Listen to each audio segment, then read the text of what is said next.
할렐루야.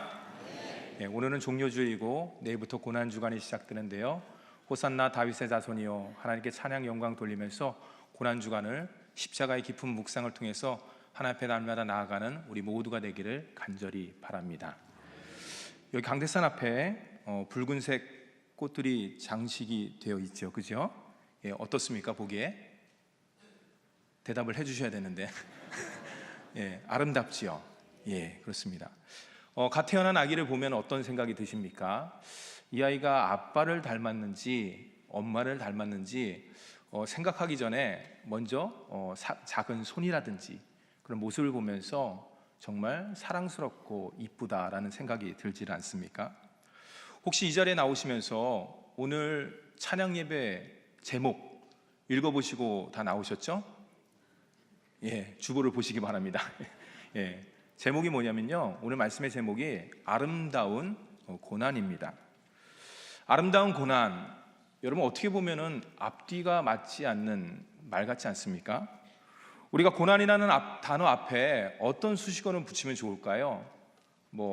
어둠의 고난, 슬픔의 고난, 절망의 고난, 아픔의 고난, 이런 수식어를 사용해야 되는데 오늘 말씀에 보면은 제목이 아름다운 고난이다 이렇게 말을 붙이고 있습니다. 근데 이것은 제가 붙인 것이 아니라 오늘 읽은 본문 가운데, 성경 말씀 가운데 고난 중에서도 아름다운 고난이 있다라고 증거를 하고 있습니다. 어떻게 아름다운 고난이 우리 삶 가운데 가능할까요? 아름다운 고난은 누가 담당할 수가 있을까요? 아니, 더 나아가서 그 아름다운 고난의 결과, 그 결과물이 과연 우리 삶 가운데 미치는 영향은 어떤 것이 있을까요? 오늘 말씀을 통해서 주님의 십자가의 고난을 깊이 묵상함을 통해서 우리 삶 가운데 일어나는 모든 고난과 고통을 하나님께서 주시는 믿음으로 승화시키며 이기며 나아가는 우리 모두가 되기를 간절히 바랍니다. 오늘 베드로 사도는 오늘 말씀을 통해서 세 가지의 고난을 우리에게 설명하고 있습니다. 그 첫 번째 고난은요, 내 자신으로 말미암은 고난입니다. 즉 자기 자신의 죄로 인해서 당하는 고난 또는 고통을 말씀하고 있는데요, 우리 다 함께 20절 상반절을 한 번 더 읽어보도록 하겠습니다. 시작. 죄가 있어 매를 맞고 참으면 무슨 칭찬이 있으리요. 20절에서 죄가 있어 매를 맞는다, 이 말은요, 자기 자신의 죄로 인하여 고난을 받는다는 뜻과 같은 것이죠. 우리가 삶을 살아가면서 부당하고 애매한 고난도 있지만요, 내 자신의 죄와 허물로 인해서 고난과 고통을 당하기도 합니다. 심지어 내 자신의 잘못으로 인하여 생겼음에도 불구하고 어떤 경우에는 내가 너무나 연약하기 때문에, 부족하기 때문에 어떻게 하면 이 순간을 모면할 수 있을까? 아니, 내가 잘못했는데 나의 잘못을 다른 사람에게 그 책임을 전가시킬 수 있을까? 이런 생각도 하게 됩니다. 이처럼 자신의 잘못을 다른 사람에게 전가시키는 경우도 종종 보게 되는 것이죠.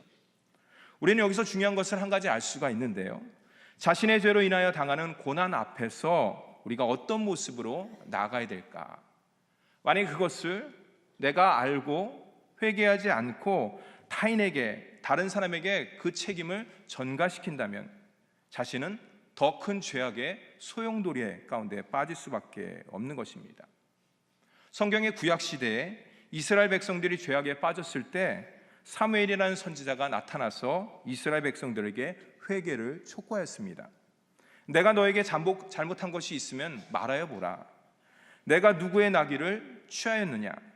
누구의 빚을 갚지 않았느냐? 누구든지 내가 너에게 잘못한 것이 있으면 나한테 분명히 말하라고 사무엘이 이스라엘 백성들에게 회개를 촉구한 것이죠. 사무엘 선지자는 이스라엘 백성들의 죄악을 바라보면서 먼저 그들의 죄를 질타한 것이 아니라 자기 자신이 먼저 하나님 앞에 돌아가는 모습을 보였던 것이죠. 여러분, 이것이 바로 회개인 것입니다. 회개란 과연 무엇일까요? 내가 받아야 하는 형벌이 너무나 크기 때문에, 너무나 무섭기 때문에 그 모든 것들을 잠깐 모면하기 위해서 하나님 앞에 엎드리는 것은 참된 회개자의 모습이라고 할 수가 없겠지요. 진정한 회개는, 참된 회개는 하나님 앞에 무조건적으로 항복하는 것이 바로 참된 회개자의 모습이라고 할 수가 있습니다. 더 나아가서 나의 모든 죄를 온전히 주님 앞에 고백함을 통해서 겸손히 낮아짐을 통해서 하나님의 처벌을 기다리는 것, 하나님의 심판을 달게 받는 것 또한도 참된 회개자의 모습이라고 할 수가 있습니다. 사랑하는 성도 여러분, 우리가 이 세상에서 자신의 허물로 인해서 당하는 모든 고난과 고통이 많이 있지 않습니까? 그렇다면 나의 허물과 죄를 다른 사람에게 찾거나 전가시키는 것이 아니라 이 모든 것이 바로 내 탓입니다, 내가 잘못했습니다 알고서 회개의 자리로 나아가시기를 간절히 바랍니다. 주님 앞에 우리가 날마다 나의 허물을 고백하면서 회개의 자리에 나갈 때 하나님께서 우리에게 참된 자유를 허락해 주십니다. 영혼의 참된 쉼을 허락해 준 줄 믿으시기 바랍니다. 두 번째로 베드로는 부당하게 당하는 고난이 있다라고 말씀을 하고 있습니다. 다 같이 19절 말씀 한 번 더 읽어보도록 하겠습니다. 시작. 부당하게 고난을 받아도 하나님을 생각함으로 슬픔을 참으면 이는 아름다우나. 여기서 부당하게라는 말을 아디코스라는 말을 사용하는데요, 이것은 애매하다, 불합리한 이런 뜻을 갖고 있습니다. 좀 더 쉽게 말해서 부당한 고난은 내가 잘못해서 내 실수로 인해서 당하는 것이 아니라 이 땅 가운데 살아가면서 어쩔 수 없이 당하는 애매하고 부당한 고통을 말하는 것이죠. 이 세상에 살면서 특별히 내가 잘못한 것이 없는데도 다른 이의 잘못으로 인해서 고난과 고통을 당하는 경우도 있지요. 예를 들어 볼까요? 우리가 매스컴에 가끔가다 나오는데요, 옆집에서 부부싸움을 하다가 홧김에 확 불을 질렀습니다. 근데 그 집이 바로 옆집에 있기 때문에 이웃집의 부부싸움으로 인해서 나는 아무 잘못한 것도 없는데 다른 사람의 잘못으로 인해서 어떻습니까? 우리 집까지 다 타버리는 경우도 있습니다. 또 다른 예를 들어볼까요? 나는 안전하게 운전을 잘하고 있는데 그만 다른 사람의 운전의 부주의로 말미암았어 내 차를 들이받았을 때 그 자동차 교통사고로 말미암아서 최소 몇 주 또는 몇 달 동안 병원 신세를 지는 경우도 있습니다. 아니 더 나아가서 윤리적이라든지 혹은 사회적으로 요즘에 미투 운동이 발달되지 않습니까? 나타나지 않습니까? 사회적으로 부당한 고난을 아픔도 당하는 경우가 있지요. 직장 생활에서 부당한 대우를 받는 경우도 있습니다. 사회생활에서 여러 가지 어려움을 겪는 경우도 있지요. 어떤 경우에는 일가 친척으로 말미암아서 교회에 나간다는 그 이유 하나만으로 왕따 아닌 왕따를 당하는 경우도 종종 보게 되는 것입니다. 이것이 바로 부당하게 당하는 고난과 고통의 대표적인 예라고 할 수가 있습니다. 이처럼 인생을 살다 보면요, 내가 잘못한 것도 없는데 부당하고 애매한 고난과 고통을 시시때때로 당하게 되는 것입니다. 그럴 때 여러분, 우리는 어떻게 해야 될까요? 이 모든 고통과 아픔을 나의 생각과 나의 한계로 국한시켜 버리는 경우가 너무나 많이 있습니다. 그래서 불교에서는 이런 애매한 고난, 부당한 고난, 불합리한 고난을 뭐라고 이야기합니까? 그 고난의 문제를 해결하고자 그것은 인광보야, 아니 더 나아가서 전생에 엇보일 수도 있어, 이렇게 말을 하곤 합니다. 그것으로 결론을 지어버리는 것이죠. 그러나 창조주 하나님을 믿는 저와 여러분은 어떻습니까?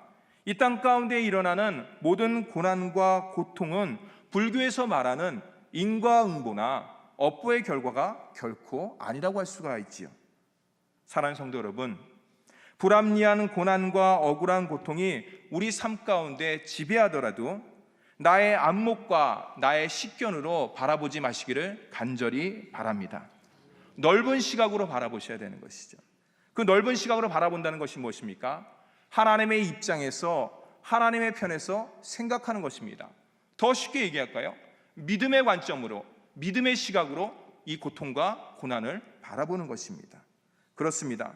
온 우주 만물을 만드신 창조주 하나님 아버지는요, 내 생각대로 제한하거나 내 의지의 한계로 정할 수가 없는 분이에요. 그렇기 때문에 하나님 앞에서는 애매하다, 불합리하다, 또한 우연이다, 이런 단어는 찾아볼 수가 없는 것이죠. 이 세상 사람들은 창조주 하나님을 믿지 않기에 모든 것을 자기 생각과 자기 한계로 제한하려고 합니다. 주위의 환경과 여건을 바라보면서 이 모든 것들이 인과응보다, 우연이다, 이렇게 결론을 내리려고 합니다.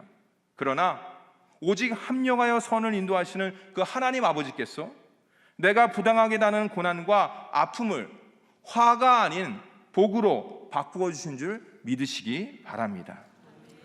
성경 말씀 가운데 우리가 잘 아는 부당한 고난, 애매한 고난, 이성적으로 생각할 수 없는 그 고통을 당한 대표적인 인물이 있죠. 바로 우리가 잘 아는 욥이 있습니다. 여러분, 욥이 부당하고 애매한 고난, 내가 생각할 수 없는 그런 이해되지 않는 고통을 통과하면서 욥이 고백한 말이 있습니다. 욥기 42장 5절 말씀을 함께 더 읽어보도록 하겠습니다. 시작. 내가 주께 대하여 귀로 듣기만 하였사오나 이제는 눈으로 주를 배옵나이다. 여러분, 이전에 욥이 다른 사람을 통해서 구전으로 하나님을 들었습니다. 추상적으로 하나님을 알고 있었습니다. 아니, 귀로만 들었던 하나님을 그 고난과 고통을 통해서 어떻게 고백했습니까? 자기가 직접 봤다는 것이에요. 그리고 신앙 경험을 통해서 하나님을 인격적으로 만났다는 것이에요. 더 나아가서 눈으로 주를 배웠다고 담대하게 고백을 하고 있지 않습니까? 이 얼마나 위대한 고백일까요? 아름다운 고백이라고 할 수 있지 않습니까? 혹시 우리들 가운데 부당하고 애매한 고난, 이해할 수 없는 고통 가운데 계시는 분들이 있다면 그 모든 고난과 고통의 현실의 눈에서 하나님께로 눈을 돌리시기를 간절히 바랍니다. 이 모든 것이 합력하여 우리를 더 겸손하게 만들고 더 믿음을 돈독하게 함을 통해서 하나님께 주시는 온전한 복을 누리기 위한 그 모든 은혜의 방편이라는 것을 믿고서 나아가는 저와 여러분이 되기를 간절히 바랍니다. 마지막으로 세 번째, 선을 행함으로 당하는 고난이 있습니다. 20절 하반절을 한 번 더 읽어보도록 하겠습니다. 시작. 그러나 선을 행함으로 고난을 받고 참으면 이는 하나님 앞에 아름다우니라. 여기서 선을 행함으로 고난을 받는다, 이 말을 다른 말로 바꾸면 무엇으로 바꿀 수가 있을까요? 이것은 선택적인 고난입니다. 자원하는 고난이라고 할 수가 있죠. 더 나아가서 의를 위하여 당하는 고난이라고 말할 수가 있습니다. 한마디로 예수 그리스도께서 저와 여러분을 위해서 담당하시는 고난, 고통이라고 말할 수가 있습니다. 주님의 십자가의 고난은요, 우리의 죄와 허물을 사해 주시기 위한 하나님 아들의 선택적인 고난이라고 말할 수가 있습니다. 예수님의 십자가의 고통은요, 저와 여러분 하나님의 자녀에게 영생, 영원한 생명을 주시기 위한 자원하는 고난이라고 말할 수가 있지요. 또한 예수 그리스도의 십자가의 아픔은 하나님 아버지의 뜻, 바로 구원이라고 할 수가 있죠. 하나님 아버지의 뜻인 의를 온전히 하기 위해 친히 담당하신 고난이라고 말할 수가 있습니다. 그렇다면 누가 이 아름다운 고난, 선택적인 고난, 자원하는 고난, 의를 위하여 당하는 고난을 당할 수가 있을까요? 먼저는 저와 여러분을 위해서 예수 그리스도께서 친히 담당을 하셨습니다. 그 다음으로 오늘 21절 말씀에 보면요, 제가 읽지는 않았지만 이를 위하여 너희가 부르심을 받았다. 이 앞에 얘기하는 부당한 고난, 애매한 고난, 삶 가운데 이해할 수 없는 모든 고난과 고통을 담당하기 위해서 저와 여러분 한 사람 한 사람을 하나님께서 부르셨다는 뜻과 같은 것이죠. 역설적으로 들리겠지만요, 선을 위한 고난, 선택적인 고난, 자원하는 고난, 의를 위해서 당하는 이 모든 고난은 아무나 담당할 수 없다는 말입니다. 이것이 과연 무슨 뜻이냐? 오직 하나님의 부르심을 받은 자, 즉 하나님의 자녀만이, 주님의 제자만이 그 모든 것들을 감당할 수가 있다는 것입니다. 왜 그렇습니까? 아까 제가 앞에서 얘기했듯이 불교라든지 그 밖의 종교의 모든 것들은 눈에 보이는 현상학적인 모습을 가지고 판단을 합니다. 눈에 보이는 실제를 가지고서 지금 이렇게 되니까 이런 결과가 나올 거구나, 원인과 결과를 갖다 예측할 수가 있는 것이죠. 그러나 우리가 이 땅 가운데 살아가는 하나님의 자녀로서 그 모든 것들은 어떻습니까? 하나님의 계획과 하나님의 섭리와 하나님의 뜻 가운데 인도함을 받기 때문에 그것을 깨닫는, 그것을 믿는 하나님의 자녀는 그 모든 것들을 이해할 수 없고 받아들일 수가 없는 것이죠. 가끔 우리가 자녀를 키우다 보면요, 힘들고 어려울 때 뭐라고 얘기합니까? 아이고, 내가 십자가를 지고 간다, 내가 십자가를 지면서 산다, 이렇게 넋두리를 이야기하지 않습니까? 그러나 엄밀히 오늘 말씀 가운데 적용을 하면요, 이것은 그리스도께서 우리에게 주신 십자가의 고난이라고 말할 수가 없는 것이죠. 진정한 의미에서의, 참된 의미에서의 십자가의 고난은 십자가상에서 주님과 함께 죽고 주님과 함께 동행하는 고난이라고 말할 수가 있습니다. 사랑하는 성도 여러분, 이러한 고난을 받을 때 저와 여러분은 어떻게 할까요? 오늘 말씀 19절과 20절 말씀에 반복되는 단어가 있습니다. 참아라, 참아라라는 것이죠. 주님이 허락하신 고난과 고통이 오면은 어떻게 하라고요? 참으라는 것이에요. 인내하라고 베드로는 권면을 하고 있습니다. 나의 잘못으로 인해서, 내 허물로 인해서 당하는 고난과 고통을 참는 것은 그리 어렵지가 않습니다. 왜 그렇습니까? 내가 잘못했기 때문에, 내 허물 때문에, 내 죄 때문에, 내가 실수했기 때문에 이런 고난을 당하는 것은 당연하지라고 생각할 수가 있는 것이죠. 그렇기 때문에 그럭저럭 견딜 수가 있습니다. 인내할 수가 있습니다. 참을 수가 있는 것이죠. 그러나 부당한 고난, 억울한 고난, 이해되지 않는 고통 가운데 당할 때 어떻습니까? 성경은 그것을 참으라고 이야기를 하고 있어요. 결코 쉬운 일이 아닙니다. 그런데 베드로 사도는 아니, 하나님의 말씀인 성경은 이것에 대해서 거듭 참으라고 강조를 하고 있습니다. 그것도 그냥 참으라고 얘기를 하고 있지 않아요. 하나의 조건이 있어요. 하나의 단서를 붙이고 있습니다. 우리 다시 한번 19절 말씀을 읽어보도록 하겠습니다. 19절 말씀입니다. 시작. 부당하게 고난을 받아도 하나님을 생각함으로 슬픔을 참으면 이름 아름다우나. 잠깐 띄워주시겠습니까? 제가 밑줄을 걷는데요, 3개를 걷습니다. 하나님을 생각한다, 참는다, 아름답다. 오늘 말씀의 제목이 아름다운 고난입니다. 부당한 고난이라고 할 수가 있는 것이죠. 애매한 고난이라고 할 수가 있습니다. 이성적으로 논리적으로 이해가 되지 않는 모든 고난과 고통을 갖다 의미한다고 할 수가 있는 건데요, 중요한 것은 뭐냐? 그 모든 고난이 왔을 때, 그리스도인에게 아픔이 왔을 때 참으라는 것이에요. 인내하는 것이라고요. 왜냐? 아름답기 때문에. 아름답기 때문에 그것을 참으라는 것입니다. 근데 그 앞에 뭐라고 이야기하고 있습니까? 바로 하나님을 생각하며 참으라는 것이에요. 과연 이것이 무슨 뜻일까? 하나님을 생각하면서 나아가면 모든 것을 참을 수 있다는 뜻입니까, 목사님? 그렇습니다. 하나님께서 우리에게 허락하신 귀한 사랑, 긍휼, 자비, 은혜, 모든 것들을 생각할 때 그 모든 고난과 고통을 넉넉하게 이길 수가 있다는 것이죠. 좀 더 구체적으로 얘기해서 하나님을 생각한다, 이 말은 다른 말로 바꾸면요, 하나님께서 모든 부당한 고난과 고통을 다 알고 계신다는 것이에요. 그렇기 때문에 내가 인내할 수 있고, 내가 참을 수 있고, 그 모든 것으로 말미암아서 선한 역사로 만들 수가 있는 것이죠.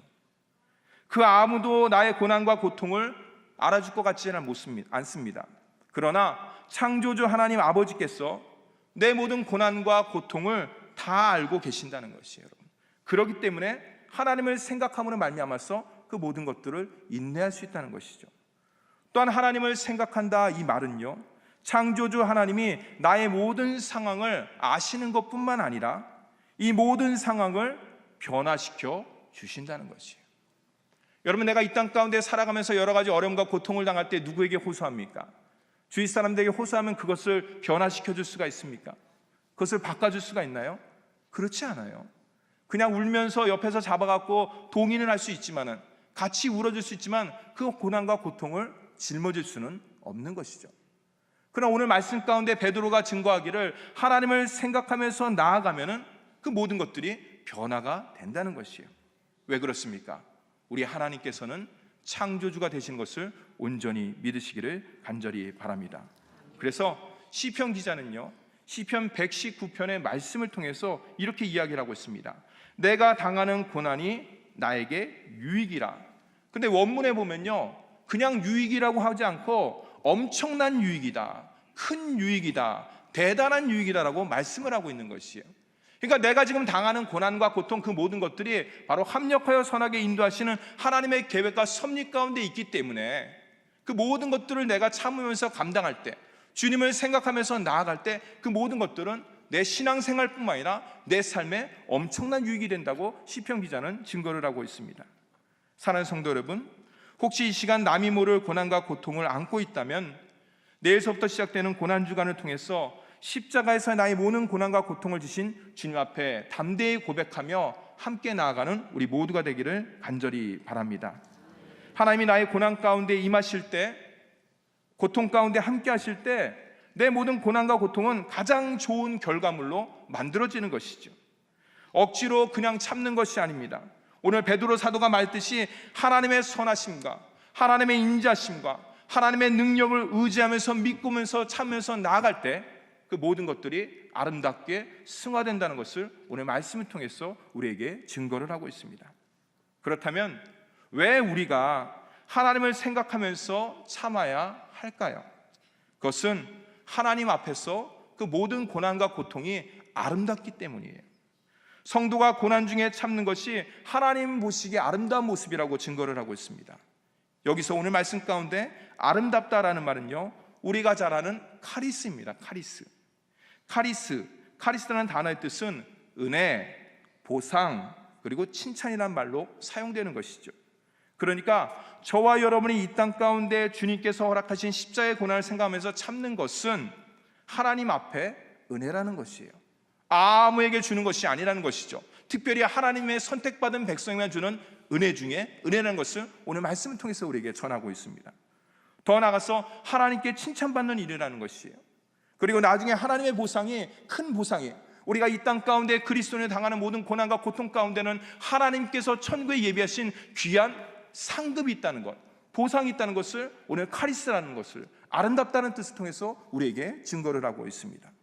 그래서 여러분, 성경은 하나님의 자녀의 고난과 고통을 오늘 말씀의 제목처럼 아름다운 고난이다, 고통이다라고 담대하게 증거를 하고 있는 것이죠. 또한 이 아름다운 고난을 위해서 우리 모두를 부르셨다는 사실입니다. 우리는 하나님의 부르심을 받은 자인데요, 그 부르심에 분명한 목적과 뜻이 있다고 할 수가 있는 것이죠. 이유가 있는 것이죠.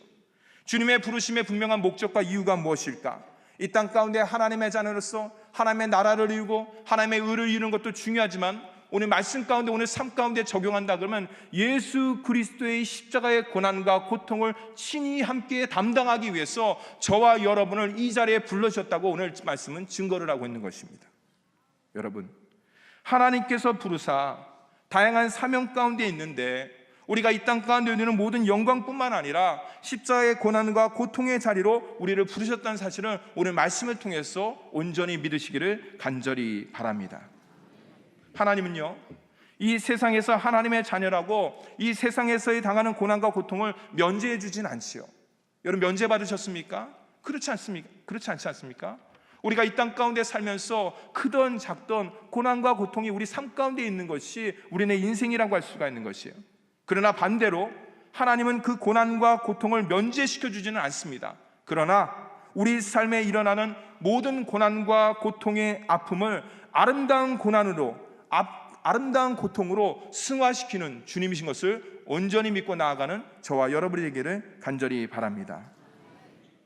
주님은요, 십자가의 고난을 피할 수 있는 여러 번의 기회가 있었지요.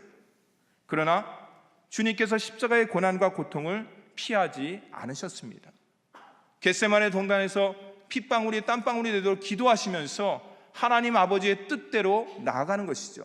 내 뜻이 아닌 하나님 아버지의 뜻대로 온전히 이루어지길 원한다면서 주님께서는 십자가의 고난과 고통을 친히 담당하셨습니다. 꽤 됐지요? 2004년인가요? 오늘 아침에도 담임 목사님께서 말씀해 주셨듯이 멜 깁슨이라는 배우가 예수님의 영화 하나를 만들었습니다. 아마 여러분들 많은 성도님들이 그 영화를 보셨을 것입니다. 한번 띄워주시죠. 예.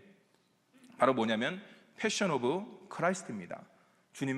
예수님의 고난, 또한 예수님의 순환이라고 할 수가 있는 것이죠. 이 영화는 주로 예수님의 생애 중에서 주님이 지신 십자가의 고난과 고통에 초점을 두고서 그 영화를 만든 것이에요. 예수님의 일대기적인 그런 것이 아니라 주님의 고난에 대해서, 고통에 대해서 초점을 두고 만든 것입니다. 멜 깁슨이라는 감독이 많은 고증을 통해서 이 작품을 만들었는데요, 심지어 이 주님이 당하신 이 고난과 고통이 너무나 리얼해서, 여러분 영화 보셔서 알겠지만 R이라는 등급을 받을 뻔했다고 합니다. 상영이 안 될 그런 영화라고 할 수가 있는 것이죠. 저도 이걸 봤는데요, 주님의 고난과 고통이 너무나 생생해서, 너무나 처절해서, 너무나 아파서, 너무나 먹먹해서 제가 고개를 돌린 적도 있습니다. 이 영화를 보신 분들은 아시겠지만 주님의 십자가의 고난과 고통은 절대로 아름답지가 않습니다. 살점이 찢겨나가고요, 가시면류관을 쓰셨고요, 온몸에는 피덩이처럼 되어버린 그 육신을 보면서 십자가를 지는 모습이 그 영화에서 생생하게 드러납니다. 그럼에도 불구하고 주님의 십자가의 고난과 고통은 오늘 말씀의 제목처럼 아름다운 고난이다, 아름다운 고통이라고 부르는 이유가 과연 무엇일까요? 누구를 위한 십자가의 고난과 고통 위에 우리는 주님의 고난을 아름답다고 말할 수가 있을까요? 나를 위하여, 우리 모두를 위하여 지셨기에 예수님께서 담당하신 십자가의 고난과 고통은 아름다운 것인 것을 믿으시기 바랍니다. 내 죄와 나의 허물을 위하여 주님께서 친히 담당하셨기 때문에 주님의 고난은 아름다운 것이죠. 저 인류를 대속하기 위해서 하늘 보좌 버리시고 이 땅 가운데 내려오셨기 때문에 주님의 그 희생과 그 섬김과 그 모든 것들은 아름답다고 할 수가 있습니다. 지금도 주님의 보혈이 십자가를 통해서 우리 가정 가운데, 직장 가운데, 삶 가운데, 저와 여러분의 심령 가운데 날마다 흐르기 때문에 십자가를 바라볼 때마다 우리 주님의 고통이 저주의 십자가가 아니라, 저주의 고통의 그것이 아니라 아름다운 십자가요, 아름다운 고난이라고 우리는 담대히 말할 수가 있는 것이죠. 아니, 더 나아가서 궁극적으로 예수 그리스도의 십자가의 고난이 하나님의 최고의 사랑이요, 완전한 희생을 드러내기 때문에 그것은 아름다운 고난이라고 우리는 담대하게 고백할 수가 있습니다. 우리 다 같이 23절 말씀과 24절 말씀을 한 번 더 읽어보도록 하겠습니다. 시작. 욕을 당하시되 맞대어 욕하지 아니하시고 고난을 당하시되 위협하지 아니하시고 오직 공의로 심판하시는 이에게 부탁하시며 친히 나무에 달려 그 몸으로 우리 죄를 담당하셨으니 이는 우리로 죄에 대하여 죽고 의에 대하여 살게 하려 하심이라. 그가 채찍에 맞음으로 너희는 나음을 얻었나니. 그렇습니다. 주님의 십자가의 모진 고난이 아름다운 고난이 되는 것은 바로 우리의 죄를 위하여 주님께서 우리의 죄에 대하여 죽고 의에 대하여 살게 하려 하시기 때문에 주님의 모든 고난과 고통, 십자가는 아름다운 것이 될 수가 있는 것입니다. 이 세상의 모든 고통 가운데 상처 입은 영혼들에게 그들을 치유하기 위해서 저와 여러분에게도 이 십자가의 고난과 고통을 허락하신 줄 믿으시기 바랍니다. 우리가 사순절을 보내고 또한 종료주일을 보내고 고난주간을 보내면서 주님의 십자가에 대해서 깊이 묵상을 하지 않는다 그러면은 상처받은 영혼들, 이해할 수 없는 고난과 고통 가운데 방황하는 이 세상의 많은 사람들을 위해서 우리가 해줄 것이 과연 무엇이 있을까요? 오늘은 종료주일입니다. 호산나 다윗의 자손이여 하며 외치며 종료가지를 흔들며 따라간 그 길은 영광의 길이 아니지요. 예수 그리스도를 믿지 않는 사람, 정치적 메시아를 의지한 사람들은 그 길이 바로 영광의 길이고 보증의 길이고 한 자리에 찰 수 있는 길이라고 말할 수가 있습니다. 그러나 저와 여러분은 그 길이 결코 영광의 길이 아닌 것을 분명히 알고 있습니다. 십자가의 고난의 길이라고 말할 수가 있는 것이죠. 저와 여러분도 주님의 영광의 길로 연결된 십자가의 고난의 길로 날마다 나아가는 우리 모두가 되기를 간절히 바랍니다. 내일부터 시작되는 고난절 어떻게 보내시겠습니까? 저는 이 말씀을 묵상하면서 찬송가 323장의 말씀을 묵상해 보았습니다. 323장의 제목은 부름받아 나선임입니다. 제가 신학교를 나오면서 신학교에 있으면서 이 찬송가를 많이 신학생들이 불렀습니다. 그러나 막상 목회자의 길을 들어서면서 이 땅 가운데 살아가면서 이 찬송을 부르기가 상당히 어렵게 되었습니다. 왜 그렇습니까? 그 찬송가의 가사에 보면은 3절 가사에 멸시천대의 십자가도 제가 지고 가오리다. 십자가가 영광의 십자가가 아니라, 유익의 십자가가 아니라 찬송가의 가사같이 멸시천대받는 주님의 십자가를 날마다 지고 갈 수가 있겠는가? 주님의 십자가를 바라보는 것에서 한 걸음 더 나아가시기를 간절히 바랍니다. 멸시와 천대의 십자가를 지고 담대히 주님 앞에 나아가는 우리 모두가 되기를 간절히 바랍니다. 이 고난주간에 주님의 보혈의 공로를 마음껏 사모하면서 나아가시기를 간절히 바랍니다. 십자가의 고난 속에서 역사하시는 그 크신 하나님의 사랑, 은혜, 섭리를 깊이 깨닫는 한 주간의 고난주간이 되기를 간절히 바랍니다. 기도하겠습니다. 사랑과 은혜가 풍성하신 하나님 아버지, 종료주의를 맞이해서 주님의 십자가의 고난과 또한 자원하는 고난을 생각하는 귀한 시간을 갖게 해주시니 진심으로 감사드립니다. 영광의 십자가가 아닌 주님께서 걸어가신, 주님께서 원하신, 주님께서 본을 끼친 그 십자가의 길로만 나갈 수 있는 우리 모두가 될 수 있도록 축복하여 주시옵소서. 내일부터는 고난주간이 시작됩니다. 하나님, 십자가를 바라보며 우리가 어떤 삶을 살아야 되는지 다시금 영적인 옷깃을 여미는 복된 날이 될 수 있도록, 고난주간이 될 수 있도록, 새벽예가 될 수 있도록 축복하여 주시옵소서.